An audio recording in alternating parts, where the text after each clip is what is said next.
нақлиёти мусофирбар ҳар субҳ дар душанбе ана ҳамин гуна серодам аст. троллейбус, автобус ва микроавтобусҳо ҷойи холӣ надоранд ва сокинон дар истгоҳҳо соатҳо мунтазири нақлиёте мешаванд ки тавонад онҳоро ба кор ё дарс бубарад. вақте мо саат дарс меояд, троллейбус ганда забити бадай хоҳиш мекунем ки кам тартиба риоя кунанд. одам беҳад бисёр интизор мешавад. маршрутко камай.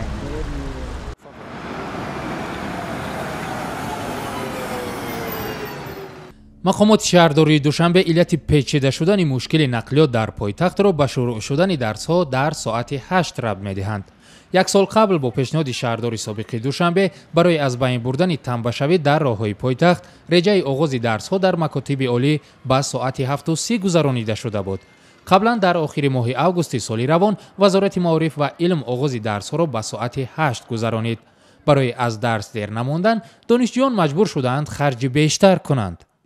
сабаби асосии хонаамро дар назди донишгоҳ гирифтанам дар он аст ки нақлиёт ҳама вақт дер мебиёяд, онҷо пур аст, ждад мекунед, вақти зиёдро мегирад.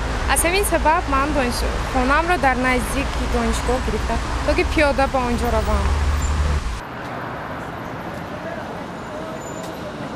тибқи маълумоти ахири шаҳрдории Душанбе, ҳоло дар пойтахт дар маҷмӯъ беш аз 3500 нақлиёти мусофиркаш, аз ҷумла 360 автобус, 105 троллейбус ва 3077 воситаи нақлиёти хусусӣ амал мекунад. сухангӯи Душанбе нақлиёт хадамотрасон мегӯяд, шаҳрдорӣ имкони афзоиши теъдоди нақлиёт дар пойтахтро дар ихтиёр дорад, вале ин кор ба тамбашавии зиёд дар роҳҳо сабаб хоҳад шуд.